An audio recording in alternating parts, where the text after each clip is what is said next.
Not many civilizations are as mysterious as ancient Egypt, a powerful empire that lasted over 3,000 years. It gave us pyramids that still stand and myths that still inspire. It's one of the most explored places on Earth, yet somehow we still find exciting stuff. In Abydos, archaeologists just uncovered a 3,600-year-old royal tomb. It's huge! It has golden hieroglyphs of deities covering the entrance, but the pharaoh's name? It's not there. It's missing. Who was this ruler, and what new chapter could this open in Egypt's story? If there's one place in Egypt where the line between life and demise feels thinner, it's Abydos. To the ancient Egyptians, this was sacred ground. They believed it was the burial place of Osiris, the god who literally passed away, had his remains separated, and came back to life to rule the underworld. Because of that, Abydos became Egypt's spiritual gathering place. Pharaohs built amazing temples here, like the Temple of Seti, famous for its King's List, a wall that has the names of 76 pharaohs carved in it.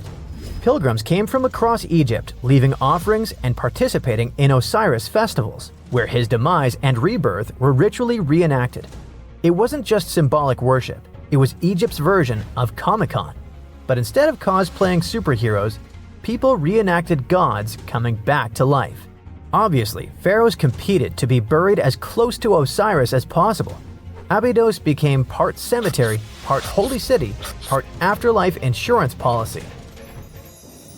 Fast forward thousands of years, and we still uncover remarkable stuff around Abydos. That's the case with the recently discovered tomb. In early 2025, a joint team of researchers from the US and Egypt decided to dig beneath a rocky rise ominously called Anubis Mountain. You remember Anubis, the jackal-headed deity who guarded cemeteries. The uncovered royal burial was hidden 23 feet below the surface. Sadly, even though it eluded archaeologists for so long, robbers had already taken away with treasures ages ago. They could definitely tell this was a tomb of someone super important. Similar to how you can walk around a mansion with no furniture but still deduce that someone rich must have lived there. The chamber had mud brick vaults rising over 16 feet. That's taller than a female giraffe standing upright. For something built 36 centuries ago, it still felt enormous. However, when you remember that Egyptians were masters of architecture, nothing seems surprising. So no treasures, no golden mask, and sadly, no name. The cartouche that should have spelled the king's identity was unreadable. Egyptian tombs usually bragged about who was inside. In ancient Egypt, a cartouche was basically a big oval name tag for kings wrapped in hieroglyphs. Think of them as VIP passes that worked in both this life and the next. Without it, your soul couldn't check into the afterlife hotel. That's because to the Egyptians, your name, your ren, wasn't just so your teacher could distinguish you from kids with the same haircut. It was a core part of who you were. As long as your ren survived, so did you. To have your name forgotten was considered a fate worse than passing away. A soul cannot journey without a name. That's why you'd see cartouches all over the place, on temples, obelisks, jewelry, statues, and tomb walls. It wasn't there just for the marketing. It kept the pharaoh's presence front and center everywhere you looked. Imagine building a massive tomb only for 3,600 years later to walk in and go, who is this guy again? Not cool at all. That's why it's fair to imagine our nameless pharaoh haunting the robbers for all eternity. So yeah, cartouche was considered very significant. One of the most famous and mind-blowing examples comes from the tomb of Thutmose III. His burial chamber and sarcophagus were literally shaped like a cartouche. In other words, the entire room was a living architectural symbol of his name. Thankfully, in the recently discovered tomb, not everything was erased. Painted in golden hues at the entrance were two familiar guardians, deities Isis and Nephthys. Isis was the magician who stitched Osiris back together and breathed life into him. Nephthys, her sister, was the eternal mourner and protector of the mummy. Together, they promised that whoever rested here would not face the afterlife alone, and it's one additional proof of the importance of the mysterious pharaoh. So, who could this be? To answer that, we need to go down history lane. This tomb dates back to Egypt's messy chapter called the Second Intermediate Period. Instead of one ruler in charge, the country had many rival kingdoms, each with its own little power base, like a real-life Egyptian version of Game of Thrones. And right in the middle of that chaos was Abydos. For a while, it was home to its own line of kings, the so-called Abydos dynasty. Those weren't the pyramid builders everyone knows, and that's why they're so mysterious. They left behind almost nothing.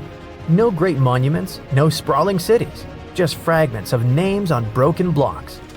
For centuries, many scholars even doubted they existed at all. That sorta changed in 2014, when archaeologists uncovered the tomb of Senebkay, one of those shadowy kings. Now, everything we know about Senebkay points to him having quite a story to tell. His bones revealed 18 deep wounds, the kind you get in battle. He had blows to his skull, back, and hands, and likely lost his life fighting, making him one of the few pharaohs we know who sadly fell in combat. His tomb was modest, with reused artifacts from earlier kings, but it delivered one priceless thing: proof. Until Senebkay, the Abydos dynasty was just a theory. With him, it became real. And that's why the new discovery could be a big deal. The newly uncovered royal tomb at Abydos shares the same layout and style as Senebkay's. It has limestone chambers, mud brick vaults, and protective deities, although it's much bigger. Which again raises the possibility that we're looking at an even earlier, more powerful ruler of Abydos. Whoever he was, he wanted to be remembered alongside the greats. Which is ironic, because it seems that history tried erasing him. Perhaps additional findings alongside his tomb could tell us more. Yes, there's more, and it's actually pretty cool. Not far from Abydos, in the village of Banawit, archaeologists uncovered a Roman-era pottery workshop. Yeah, you heard that right, a pottery factory close to a pharaoh's burial ground. The site had huge clay kilns, storage rooms, and even broken shards called ostraca. They were basically ancient sticky notes, except instead of shopping lists, those had receipts scratched onto them in Greek and Demotic Egyptian. Little records of everyday transactions, the kind of thing you'd never expect to find near a lost dynasty king. Honestly, the potters missed a chance. Forget boring receipts, they should have been selling Osiris's mugs and Anubis figurines to pilgrims and tourists. But that's not all. It seems that centuries later, during the medieval period, the same ground became a cemetery. Archaeologists found mud brick graves with skeletal remains. This could mean that Abydos kept its aura of significance for hundreds of years after the Age of Pharaohs. So why this hill again and again? Is this place really a getaway to the afterlife? It is, after all, the very place where Osiris is said to rest. That belief lingered like a shadow for thousands of years, strong enough to pull in pharaohs and later medieval families. Different rituals, same sacred ground. Although, to be fair, the Romans weren't here for Osiris. They came to make pots. The story of Abydos is not over. The excavations will continue, and who knows what else could be discovered in the future. Today, archaeologists are armed with tools that are basically X-ray glasses for the desert. Every scan could reveal a hidden chamber, or if we're lucky, finally give our nameless pharaoh his wren back to him. In fact, I became strangely invested in finding out who he was. So let's hope for some news soon. It's only a matter of time. Do you have your own theories? Let me know. Miles and miles of yellow sand, treeless mountain ridges, and scorching hot sun over your head. And suddenly, something you'd never expect to come across in a barren desert. A small group of overexcited people. They're as happy as you would be if you'd won a lottery. They've just found an ancient tomb, once flooded with its walls in bad shape. But the stuff they discovered inside proves that this is the burial site of one of Egypt's most mysterious pharaohs. Historians have been hunting for his tomb for years, but no one expected it to hide ancient treasures. Fast forward. After careful examination of the site, Egyptian officials have announced the discovery of the tomb of King Thutmose II. It's the last missing tomb from Egypt's 18th dynasty, and this is also the first royal tomb found since King Tutankhamun's was discovered in 1922, in more than 100 years. A team of Egyptian and British archaeologists found the tomb in the Theban Mountains area, west of Luxor, near the famous Valley of the Kings. Before this, the site was only known as Tomb C4, but during their excavation, the team found clear evidence proving it belonged to King Thutmose II. Archaeologists actually found the entrance and main tunnel leading to the tomb in 2022. But at first, they thought it belonged to a queen because it was near the graves of Thutmose III's wives. It was also close to Queen Hatshepsut's tomb. Originally, it was prepared for her when she was just a royal wife. But everything changed when she became pharaoh. But we'll talk about this twist of fate a little later. But soon they realized that their discovery was much more significant. They found alabaster jars with Thutmose II's name and the words "deceased king" written on them. That's when they realized that the tomb was actually his final resting place. Sadly, Thutmose II's tomb has seen better days. According to the head of Egypt's antiquities sector and the leader of the Egyptian excavation team, the tomb suffered major damage from ancient floods not long after the pharaoh's death. Water swept through the burial chamber, likely destroying or displacing many of the original artifacts. Much of what had been once inside the tomb was moved elsewhere in an attempt to salvage it. The researchers found out that the tomb had a basic design, with an entrance, a sloping main corridor, and a burial chamber. The corridor was coated in white plaster and rose about 4.5 feet above the floor of the burial chamber. A large staircase and a very large descending corridor of the tomb indicated its grandeur. It took the team a long time to navigate through, though, as the tomb was blocked by flood debris and collapsed ceilings. Only after crawling through a 32-foot passageway with a small 16-inch gap at the top, the worst nightmare for those of us with claustrophobia, were they able to reach the burial chamber. There, they were in for another surprise. They cleared the debris, expecting to find the crushed remains of a burial beneath. But the tomb turned out to be completely empty, and it was not due to robbery. It had been deliberately emptied. The researchers soon realized that the tomb had been flooded since it had been built underneath a waterfall. It happened just a few years after the king's burial, so the contents of the tomb were moved to another location. That's why there was a second corridor in the tomb. It was most likely made to help remove King Thutmose II's body from his flooded tomb.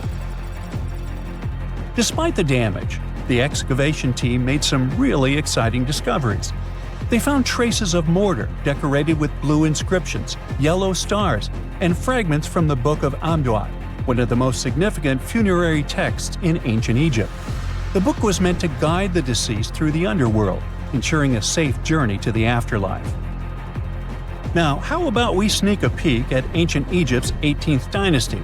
It was all about conquering lands, expanding the empire, and building jaw-dropping monuments. Some of the biggest names from that era, Thutmose I and Thutmose III, both legendary warrior kings who left their mark in history. Thutmose I was a fierce fighter who led major military campaigns, pushing Egypt's border further south than ever before, all the way to the fourth cataract of the Nile. His victories gave Egypt access to new trade routes, stronger political ties, and more wealth. His conquests were so significant that they were recorded in the tombs of his top officials. Thutmose III, sometimes called Thutmose the Great, took things even further. He was not only an incredible military strategist, but also the commander of Pharaoh Hatshepsut's armies before becoming king himself. He led between 17 and 20 military campaigns, winning every single one and expanding Egypt's empire to its peak. He even created the world's first navy. Thutmose III is often remembered as Egypt's greatest warrior pharaoh. And sandwiched between these two powerhouses was Thutmose II, a pharaoh who doesn't get nearly as much attention. Hey, the middle child, right? His reign lasted only about 5 years before he passed away at around age 30 in 1479 BCE. He is kind of a mystery. No one really knows what he accomplished. For the longest time, even the location of his burial site was totally unknown. His body was actually found in the 19th century. It was just lying around in the mortuary temple of Deir el-Bahari, in a secret chamber where priests used to hide royal mummies centuries after their original tombs were looted by grave robbers. In other words, Thutmose II's body must have been moved from his original resting place at some point in history to protect it. During his lifetime, Thutmose II made at least one major impact on Egyptian history. He married his half-sister Hatshepsut. That might not sound like a big deal, but it helped her become Egypt's greatest female pharaoh after he passed. The catch? She kept her stepson, Thutmose III, off the throne for decades. When he finally took power, he erased her name from history out of spite. And still, Hatshepsut is one of Egypt's greatest pharaohs, no matter if you're talking about a man or a woman. She brought a lot of wealth and art to Egypt. She led a big trading trip to a place called Punt, where she brought back things like gold, ebony, and incense. She also made sure her name lasted by building amazing structures that we can still see today. At Karnak, she added huge obelisks. One of them is still standing tall. She also was the one to build the Temple of Deir el-Bahari with its countless columns. She was buried there. Interestingly, Hatshepsut was often shown in art as a man with muscles and a beard, like how pharaohs were usually depicted. But she made sure there was always something in the artwork that reminded people she was a woman, like calling herself Daughter of Re or His Majesty herself. When she passed away in 1458 BCE, Egypt wouldn't have a female ruler as powerful as her until Cleopatra, about 1400 years later. According to Egypt's Supreme Council of Antiquities Secretary General, isn't that a mouthful? Hatshepsut's name actually appears in Thutmose II's tomb, meaning she might have even handled his burial. As for their final resting places, well, Hatshepsut was buried in the Valley of the Kings, and Thutmose II's mummy is now in the National Museum of Egyptian Civilization, alongside other ancient Egyptian rulers. It gives visitors a rare chance to see the remains of a nearly forgotten pharaoh. Now, experts consider the discovery of his tomb to be one of the most significant in recent years. The artifacts found there add important details to our understanding of the history of the region and Thutmose II's rule. And even though the tomb's design is fairly simple and follows the same architectural style preferred by later Egyptian rulers, its historical importance is undeniable. In any case, the mission isn't over yet. Archaeologists are now focusing on solving another mystery. Where did the rest of the tomb's contents end up? The team is determined to continue their search. Who knows what other secrets they will uncover that have remained hidden beneath the sands for thousands of years. Archaeologists in Panama kept finding chiefs covered in gold under a plain sunburned field. Weird enough, then they found chief regalia so small it could only belong to a child. That discovery shifted the interpretation of the site. El Caño was no longer just a rich ceremonial site. It looked more like a place where power could pass from one generation to the next. And now, a newly opened chamber there has expanded that picture. El Caño stands apart from the usual ancient gold story. The newest chamber, dated to around AD 800 to 1000, didn't just produce shiny artifacts. It added another piece to a much larger pattern. Archaeologists found pottery, gold ornaments, and a central high-status person marked out by where the gold was placed. This was not random wealth in the dirt. It was a public statement about rank. The objects themselves are vivid: 2 bracelets, 2 earrings, pectoral ornaments decorated with bats and crocodiles. Those are not the kind of items someone tosses in casually. They were chosen to say something. In a world with no billboards, no spotlights, and no giant stone inscriptions, gold did the talking. It told everyone exactly who mattered most in that chamber. The location makes this even more striking. Not Egypt, not Peru, not some famous archaeological landscape packed with giant ruins, central Panama. Historically, this region was often treated as the place between the main acts of the ancient Americas, wedged between the Maya to the north and the great Andean cultures to the south. El Caño repeatedly challenges that older view. That old assumption existed for a reason. This part of Panama does not hit you like a stone-built empire. There's no skyline of huge temples, no carved dynastic walls, no dramatic ruins screaming a powerful society was here. In tropical Central America, a lot of everyday life was built in materials that don't age gracefully. Wood, thatch, fibers, skin, feathers. Most of it simply doesn't stick around for 1,000 years. So when gold survives, it becomes one of the loudest voices left. And El Caño did not give up that voice quickly.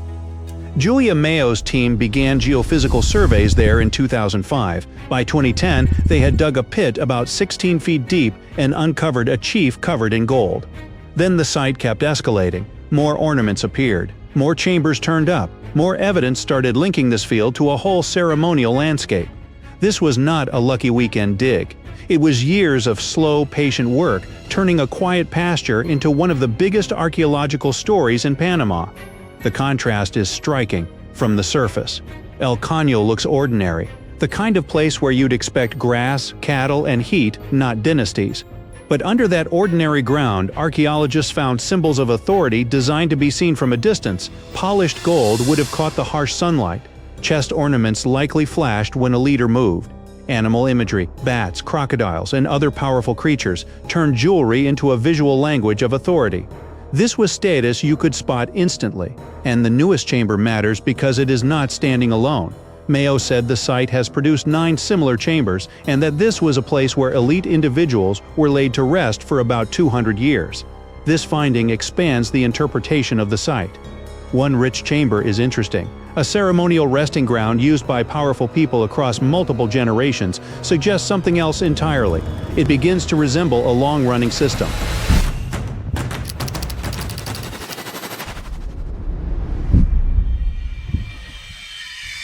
You can see that system even more clearly in another major El Caño find from 2024.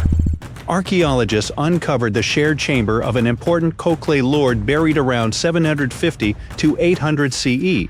Inside were gold ornaments, ceramic objects, bells, skirts, and a set of flutes.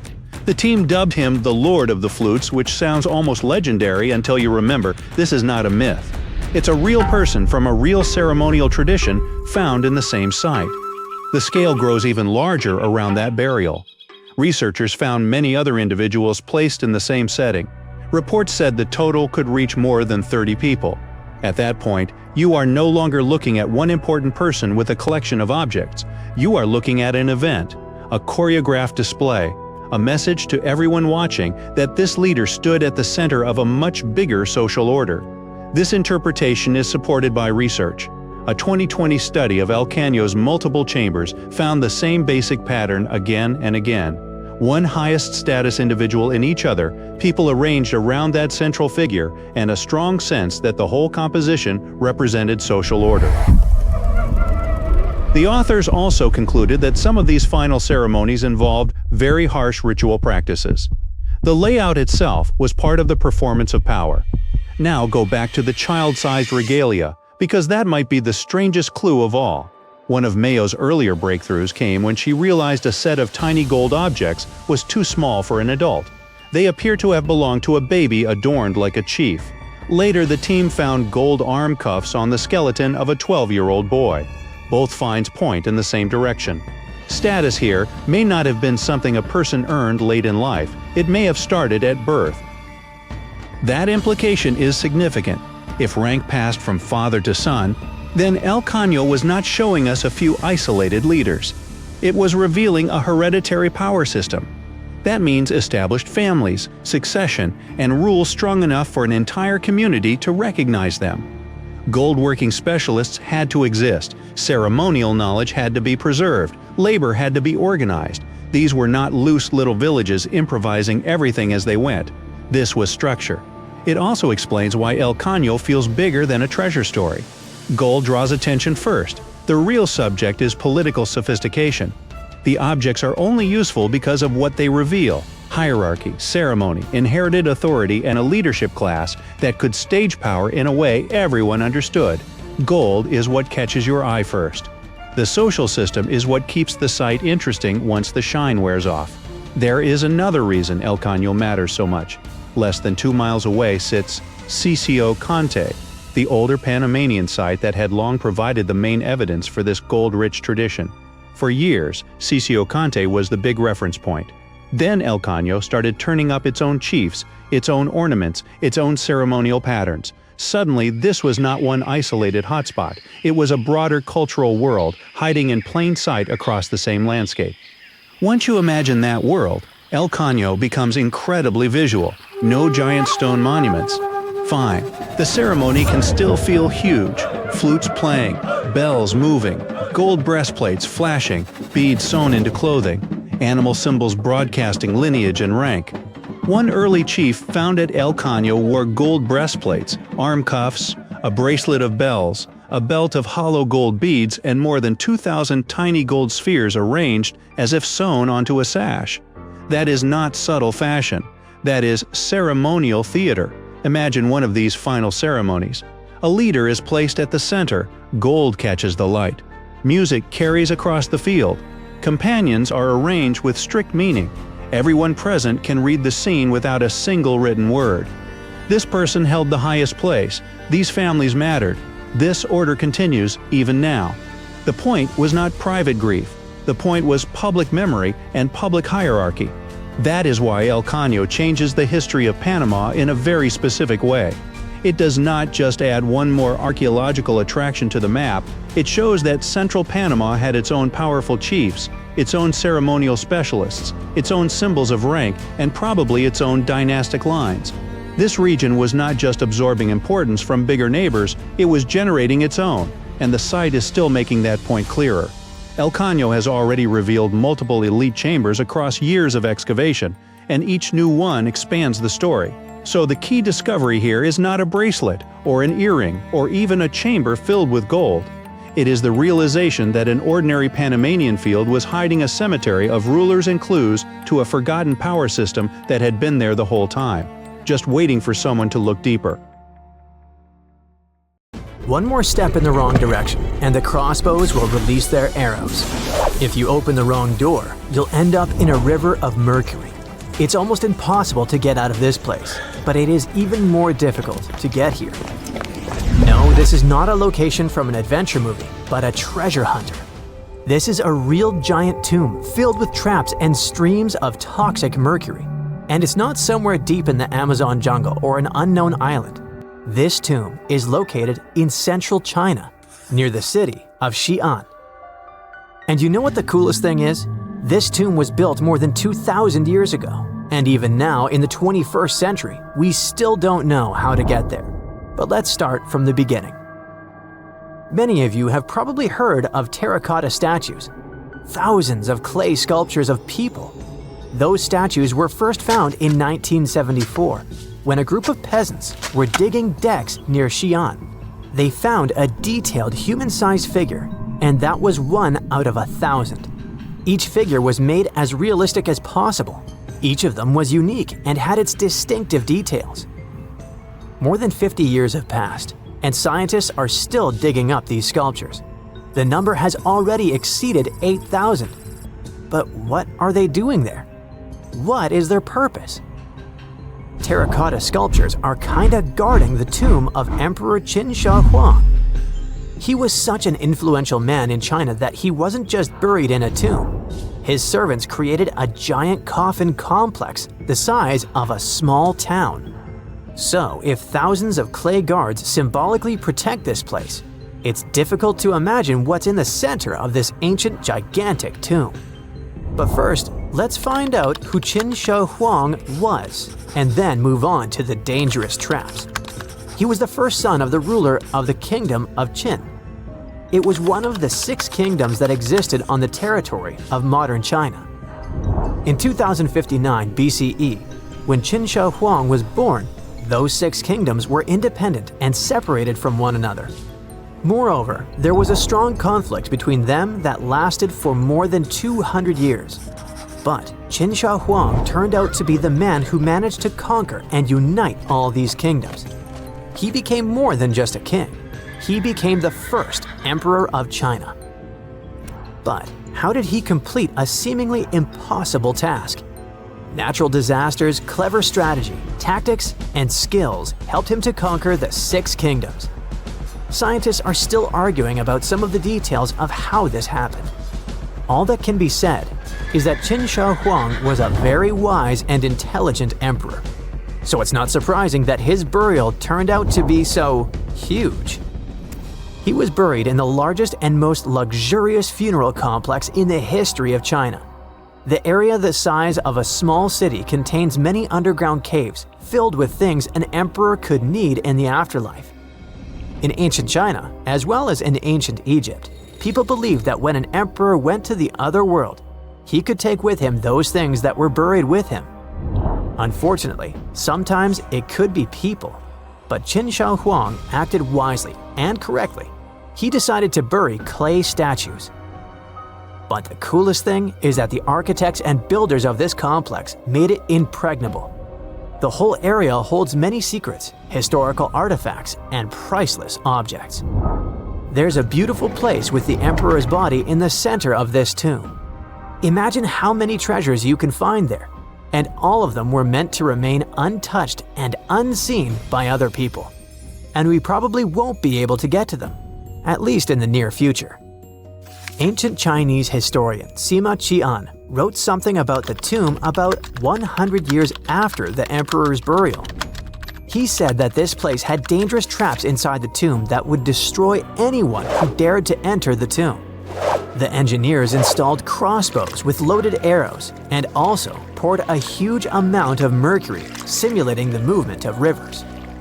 Of course, that was 2,000 years ago, and crossbows probably don't work anymore. But what about mercury? This toxic metal has no expiration date. It's shiny and moves quickly in liquid form. It looks beautiful, but don't touch it. Even a small drop of mercury can cause damage to your body. Inhalation of its vapors or ingestion causes damage to nerves, the liver, kidneys, and many other symptoms. And that's just one drop. Imagine how dangerous rivers of this substance can be. Who knows how much mercury was loaded there by the tomb builders? But even if you dodge all the traps and don't end up in the poisonous river, mercury would still be able to harm you. Its vapors can pass through the cracks in the walls. This means that the entire tomb is probably soaked in this substance. And by the way, this is not just a guess. Scientists have measured the mercury level at the excavation site and found that it's much higher than normal. But why mercury? In ancient China, mercury was considered the elixir of youth, the source of immortality. According to the records, Qin Shi Huang often took pills with this element. Perhaps this was the reason that his life ended at the age of 49. In any case, people can damage ancient structures and artifacts during excavations. For example, archaeologists caused great damage to Tutankhamun's tomb during its exploration. You dig around, but then suddenly the entrance collapses and you destroy vases, scrolls, interior decorations, and other stuff. But even if you do everything carefully, the writing and drawings on the walls can be destroyed by sunlight or oxygen. Places where there has been no fresh air and ultraviolet radiation for thousands of years have their own chemical composition that can be damaged by contact with the outside world. In the 1970s, when archaeologists were excavating terracotta sculptures, the paint pigment fell off the statues because of contact with the sun and air. Fortunately, the archaeologists quickly adapted and created a technology that allowed them to get the statues out without damaging the paint. It was a long and careful process, but it was worth it, and here's why. According to ancient writings, the emperor created an underground kingdom with a beautiful palace in the center. He decorated the ceiling of this palace with expensive pearls. You know why? To simulate the stars in the night sky. And that's just the ceiling. It's difficult to imagine how the walls, floor, and tomb of the emperor are decorated. Besides, scientists expect to find many other statues that copy the emperor's servants. So, in simple terms, the tomb of Qin Shi Huang is a paradise for archaeologists and historians. But of course, it will take more than one generation before they extract all the treasures. Some experts predict that the excavation of the entire tomb could take centuries. But of course, new archaeological technologies can change everything. For example, non-invasive research methods mean you don't have to enter the tomb. You can see it through a special device. Another idea is the use of muons. Those are subatomic products that appear as a result of the collision of cosmic rays and atoms in the Earth's atmosphere. The point is that these muons can penetrate through solid objects, just like X-rays. Or how about nanotechnologies? Imagine millions of tiny digger robots climbing into a tomb and starting to scan the area. They transmit the data to a computer, and then scientists create a holographic model. It all sounds cool, but to be honest, the charm of archaeology is lost here. It's one thing when you carefully dig up some ancient artifact with your hands, see it with your own eyes, and scrupulously clean it from the ground. And it's completely different when you watch it on a computer screen. But in any case, technologies using muons or some kind of robots ensure people's safety. It's better if a computer falls into a trap than if it happens to an archaeologist. In November 1922, a boy walked through the desert mountains of Egypt and discovered some ancient steps carved into the rock. Subsequently, this find became one of the world's largest and most significant archaeological discoveries. This step was part of Tutankhamun's untouched tomb. Archaeologists found about 5,000 ancient objects, including jewelry, fabrics, painted vases, and funeral masks. You've probably seen one of them. It has become one of the most recognizable attributes of ancient Egypt. More than 100 years have passed since then, and now humanity has finally become close to another large-scale discovery, the tomb of Cleopatra. This queen was the last active ruler of the Ptolemaic Kingdom of Egypt, who sat on the throne from 51 to 30 BCE.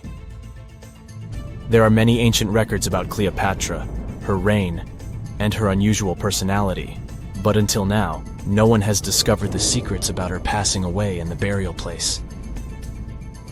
So, one archaeologist, Dr. Kathleen Martinez, has been studying ancient records and temples around Alexandria for decades, and concluded that the tomb of the queen should be located under the ancient city of Taposiris Magna, founded in 280 BCE. It was a big city on the northern coast of Egypt, where tens of thousands of people were engaged in trade and industry, and it seems that Dr. Martinez's guesses turned out to be correct. She and a group of archaeologists have discovered a secret underground tunnel near Alexandria, with a length of about 0.8 miles. It was cut into the rock under Taposiris Magna's temple. During further excavations, they found many things that indicate Cleopatra's tomb lies in the tunnel's depths. It's also possible that she is buried there together with the Roman commander, Mark Antony. According to ancient records, Cleopatra and Mark Antony loved each other and together opposed the Roman Senate, which declared Antony a traitor. The fact that natural disasters have occurred on the territory of Taposiris Magna for thousands of years can complicate the excavations. Earthquakes and floods destroyed the city and possibly flooded its underground tunnels. But archaeologists hope the ancient tomb remains untouched, and that it hides many treasures and records about the royal life of ancient Egypt during the reign of the last dynasty. There's a chance that excavations will go underwater and in the mud. This will require much time and funding, but archaeologists are sure it's worth it. Anyway, it's too early to say that Cleopatra is really buried there, but scientists have found many things in the tunnel that confirm this, including clay pots, dozens of coins with the image of Cleopatra and Alexander the Great, as well as a bust with the image of the Egyptian queen. Cleopatra is still one of the most popular personalities in Egypt, on an equal footing with Ramesses III and Tutankhamun. She inspired many films, paintings, and books, but what made her so popular? She became famous for her inconsistency. She was a beautiful, intelligent ruler who pulled Egypt out of the crisis and made it a prosperous power. Medieval Arabic texts say she knew chemistry, mathematics, and philosophy, and may have written several scientific books. She knew several languages and had excellent diplomatic skills. At the same time, there are many legends that she was a femme fatale who drove many men crazy. However, there's no evidence that her beauty was incomparable. The image of a stunning model was created by Hollywood when it made several films where famous actresses performed the role of Cleopatra. And the Roman Emperor Octavian, the adopted son of Julius Caesar, specially created the image of Cleopatra as an insidious seductress because he was her enemy. Even though she was born in Egypt, Cleopatra wasn't an Egyptian. Her ancestors were Greeks, among whom was one of the generals of Alexander the Great. However, the people of Egypt loved her. She learned the language and was very sensitive to the traditions of this country. She knew the history, mentality, and customs of ancient Egypt well. She raised the level of its economy and strengthened its status as a world power. Much of this was made possible thanks to her cunning and impressiveness. She loved theatrical performances and lavish celebrations. She knew how to surprise people and put on a show. But behind the exterior image of a luxury lover was an intelligent and calculating ruler. Ancient Egypt was a rich, luxurious country, and Cleopatra did everything to increase its wealth and strengthen its position in the international arena. For example, she was once in conflict with her brother Ptolemy XIII. The queen knew that she wouldn't be able to resist him, so she decided to attract Julius Caesar to their side. The Roman emperor arrived in Alexandria, where Cleopatra wanted to meet him, but Ptolemy knew about her plans and was about to prevent her from coming to Caesar.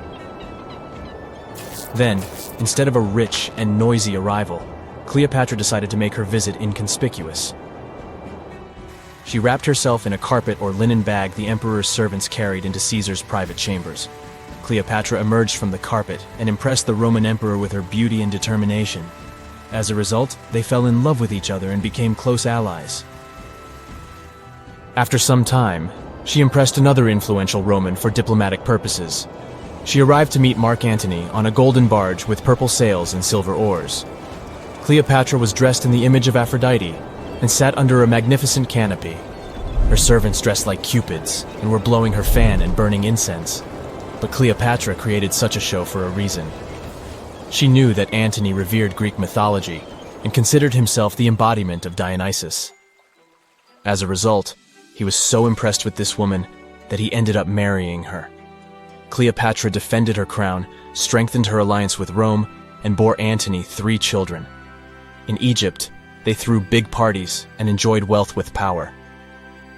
However, the relationship of a high-ranking official with the Egyptian queen caused a scandal in Rome.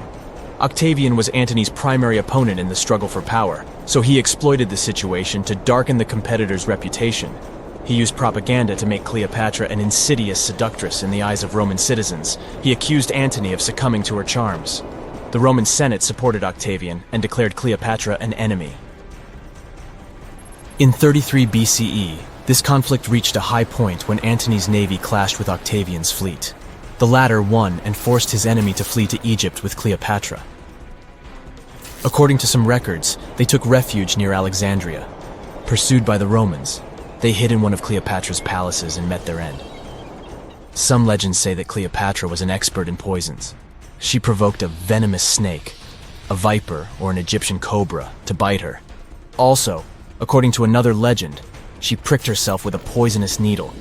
There's a theory that Cleopatra always carried an ampule with poison inside her hairbrush.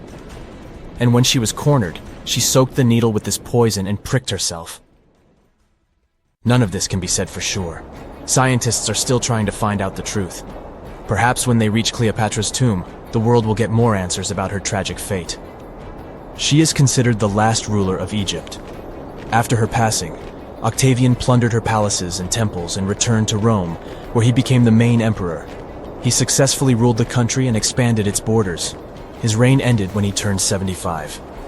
World history would have looked different if Cleopatra and Mark Antony hadn't lost that naval battle. By the way, did you know that more time has passed between Cleopatra's reign and Neil Armstrong's flight to the moon than between the reign of the Egyptian queen and the construction of the Great Pyramid of Giza? Armstrong took a step on the Earth satellite in 1969, 38 years after the birth of Cleopatra. and the construction of the pyramid took place in 2560 BCE. Imagine how long the history of ancient Egypt is. Cleopatra is closer to us in time than to the pyramids. Unlike many other ancient Egyptian burial grounds, King Tutankhamun's tomb stayed hidden and free of unwanted thieves for 3,000 years. One reason was that the tomb was smaller than average and tucked away in a place called the Valley of the Kings. This area was already being extensively explored by the time they stumbled upon Tut's spot. The entrance was all covered in debris from building a nearby tomb, which must have also helped keep it a secret. There were also zero writings or signs on the outside of the tomb. Time passing also played a part in keeping it in amazing shape until the 1920s, when a man named Howard Carter finally made it in. But was Carter that big of a hero? Some recent findings say he might have been sneakier than initially thought.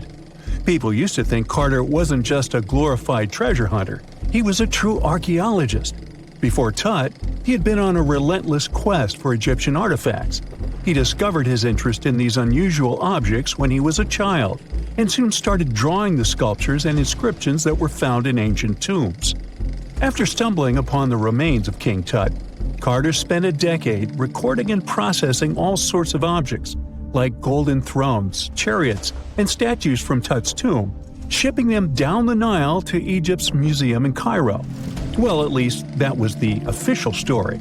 More recent discoveries claim that not all of the objects made it to Egyptian officials. A secret letter seems to uncover Carter's little 10 for them, 1 for me policy. The letter in question was sent to Sir Alan Gardiner, a philologist and friend of Carter's, dated from 1922. In these writings, Carter mentioned having found the tomb and was asking his buddy for some advice.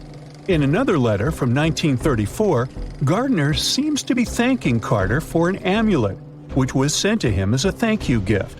Carter was adamant that it didn't come from Tut's tomb, but evidently it did. Even the British director of the Egyptian Museum was onto Carter's sneaky endeavors, but couldn't prove it. He compared Gardiner's amulet to others from Tut's tomb, and lo and behold, they were a perfect match. Gardiner was so disappointed to have been put in such a sticky situation that he vented to Carter in another letter.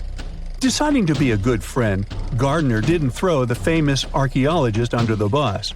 Instead, he advised Carter to take those stolen goods back to Cairo, just like he'd advise you to like this video and subscribe to the Brightside channel for more amazing videos on the most unique topics in history. It's not the only shady piece of information on Carter's post-discovery behavior. In 1947, a man named Alfred Lucas, who used to work with a controversial archaeologist, gave some information in an obscure journal in Cairo. He claimed that Carter sneakily cracked open the burial chamber door himself. Then he sealed it back up like nothing had happened before the official uncovering. Now, why would he do that? Well, the same theory suggests that Carter and his crew might have entered the tomb early so they could get their hands on some ancient goodies. Obviously, these people couldn't risk having such objects sold while they were still alive, but made sure they were auctioned off after they passed. Carter, though, never confessed to anything. He made no official denial either, but the Egyptian government couldn't risk any more mysterious disappearances, so they prohibited him from entering the tomb for a while. Some have connected this apparent stealing to the curse of King Tut. If you've never heard of it, know that it became quite the scary tale soon after King Tutankhamun's resting place was uncovered. It claimed that anyone messing with the tomb of the boy pharaoh would face some serious bad luck. It's not all dramatic like a mummy going on an aggressive spree, but word got out that the people involved in disturbing King Tut's lair met some mysterious, untimely ends. The main untimely passing related to this supposed curse is that of George Herbert, the 5th Earl of Carnarvon. He was this British aristocrat who helped fund the search for the tomb. He passed away just a year after the tomb was opened. Now, people love to call it mysterious, but it turns out that Herbert was already in pretty bad shape health-wise when he got to Cairo. and he ended up getting taken down by a regular disease. Now, let's talk numbers. There were a lot of people linked to this tomb opening: security guards, archaeologists, and supporting staff. And sure, a few of them did pass not long after the tomb started receiving visitors. As much as we'd like this curse to be true for the sake of, good storytelling, statistically, if you have a bunch of people connected to opening a tomb, you'd expect some passings just by random chance. The average lifespan for those supposedly targeted by the ancient curse was more than 20 years after the spell was supposed to kick in. Herbert's daughter even lived until the 1980s, that's half a century later. And Howard Carter himself lived until 1935, a solid 16 years after the big reveal. Some have suggested that the whole curse was nothing more than a careful PR strategy. You see, when Tut's tomb was found, Howard Carter wanted to make a priority out of keeping nosy reporters away. So he might have come up with a curse hanging over anyone entering the Boy King's resting place. But what was stolen from King Tut's tomb anyway?